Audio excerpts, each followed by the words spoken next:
Bismillahirrahmanirrahim. Assalamualaikum warahmatullahi wabarakatuh. My name is Muhammad Azir Ashraf bin Sabruddin. Today, I want to present to all of you about article of life cycle. I have been given by the author the topic about childhood, the early and later childhood. Childhood is the second stage after infancy and before the adolescence. The range of childhood is between 1 years old to 12 years old. Childhood can be divided into three. The first is toddler, which is 1 to 3 years old. Second stage is middle childhood, which is 4 to 9 years old. And the third stage is later childhood, from 10 to 12 years old. Okay, first we look about the growth and development. Growth is the expansion that can be measured in weight, in kilogram, and by height in meters and inches. While development is the progress of skill and function. At early stage of childhood, toddler grow with 2.5 inches every year. They get weight from 2.25 to 3.15 per year. Mostly, body size are influenced by the hereditary and genetic. So, don't worry if you are short. Maybe it's because hereditary is from your family, but don't blame your parents. For development, I will touch about motor development. For gross motor skill, at 3 years old, toddlers can make a simple movement like jumping. At 4, they can carry object, and at 5 years old, they can kick a rolling ball and climb on. It is really different for each children, so parents must aware about it. Next, at middle and late childhood, the growth happen at this stage in a slow and steady mode. They grow with 2 to 3 inches per year and gain weight about 5 to 7 pounds each year.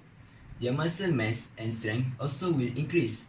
For development, I want to touch about the motor development of child. At this stage, the motor development becomes smoother and more coordinated. It means they can start to show manipulated skill. They can handle things with their hands like an adult by their own. Then, we move to the measurement of nutritional status. I want to talk about the factor that can affecting the nutritional status of the children. Oh yeah, nutritional status is a physiological state of human based on the relationship between nutrient content in the body and the metabolic integrity, which means the ability of body to digest, absorb, and use the nutrient. One of the factors affecting the nutritional status is socio-economic condition. For example, the size of house, monthly income of the family, and numbers of family members. I want to give you an example. If they live in a small house, so maybe the parents are low in income, so the parents cannot give their children the sufficient nutrient that the children need to grow. Then we move to the food habit and choice. Mostly, the food habit and choice of children influenced by exposure and repetition. As we know, children cannot feed by their own, so the parents will choose and give it to them. This can be their habit of the children. They also can be influenced by exposure. They will eat if they see the adult eat it. So keep eating healthy so that the children will follow us. Nutritional problem.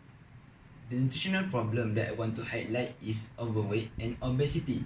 Children nowadays tend to get both of it, the overweight and obesity. It is very dangerous for their future health. They can get many chronic diseases if they develop the overweight and obesity from their childhood stage.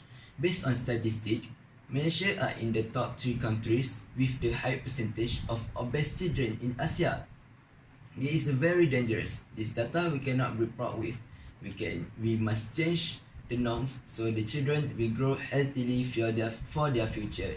Okay, last is the dietary recommendation. The dietary will differ between several factors such as gender, age, and variation. The age is about the body expenditure and basal metabolic rate, and the gender is about body composition. We all know that male have greater muscle mass and girls have more fat. As example, for toddler, boy needs 980 kilocalorie per day and girls will need 900 kilocalorie per day. At 4 to 6 years old, they have extra different. They will differentiate with the physical activities by the children. The low active children, moderate active, and active children. They also need to get sufficient of other class group. For example, they need protein for their growth and repair the tissue. They need calcium for their healthy bone. And they also need a lot of vitamins and minerals for their healthy body. To conclude, I want to touch about parents' responsibility. They have a big responsibility for their children. They need to give sufficient nutrient and all the things they need for their growth. I think that's all from me.